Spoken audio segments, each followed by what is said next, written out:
આજે અમારા નેત્રંગ તાલુકાની સમગ્ર બોડી તાલુકા પ્રમુખ, યુવા પ્રમુખ, એસસી સેલના પ્રમુખ સાથે અમે લોકોએ આજે નેત્રંગના મેડિકલ ઓફિસરની આજે અમે મુલાકાત લીધી છે. રજૂઆત કરવા માટે અમે લોકો આજે ગયા હતા. નેત્રંગ તાલુકામાં 5 પીએસસી કેન્દ્રો આવેલા છે: ખરાટા, થવા, બિલોટી, ચાસોડ અને મોરિયાણા. આ પાંચેય પીએસસી કેન્દ્રની ઉપર આજ દિન સુધી 24 કલાકમાં એક પણ ઇમરજન્સી કેસ રાતે નોંધાયો નથી. અમે પાંચેયની તપાસ કરી, જાતે અમે લોકો સ્થળની ચકાસણી કરી, બધા કેન્દ્રો પર અમારા માણસો પણ ગયા. ત્યારે ખબર પડી કે એક પણ ડૉક્ટર એક પીએસસી પર રહેતા નથી, કે કોઈ નર્સ પણ ત્યાં રહેતા નથી.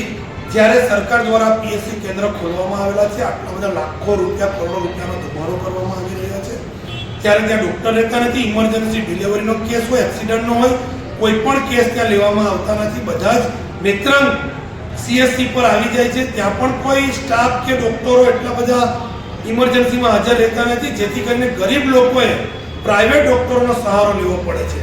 સૌથી ગંભીર બાબત એવી છે, નેત્રંગમાં 15 જેટલા ડૉક્ટરો અહીંયા દવાખાનાઓ ખોલીને બેઠા છે. એક પણ ડૉક્ટર અહીંયા રાત્રે ડૉક્ટર મળતા નથી. બધા જ લોકો અંકલેશ્વર, ભરૂચથી અપડાઉન કરે છે, પોતાનો ધંધો કરી અને અહીંથી જતા રહે છે. કોઈની એમને પેશન્ટોની, ગરીબ લોકોની પડેલી નથી.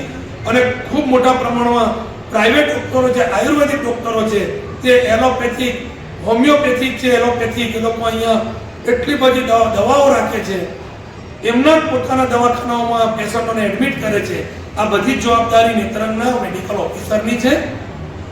એ મેડિકલ ઓફિસર પોતાની ફરજમાંથી આ બધું જ દૂર કરી રહ્યા છે. પોતે જાણે છે છતાં પણ અજાણ બની અને આ કરી રહ્યા છે. ત્યારે મારી મીડિયાના માધ્યમથી તમામ અધિકારીઓને વિનંતી છે, કલેક્ટર્સને પણ વિનંતી છે કે તાત્કાલિક આ પીએસસી કેન્દ્રો પર અને નેત્રંગના તમામ ડૉક્ટરો પર આની તપાસ થવી જોઈએ.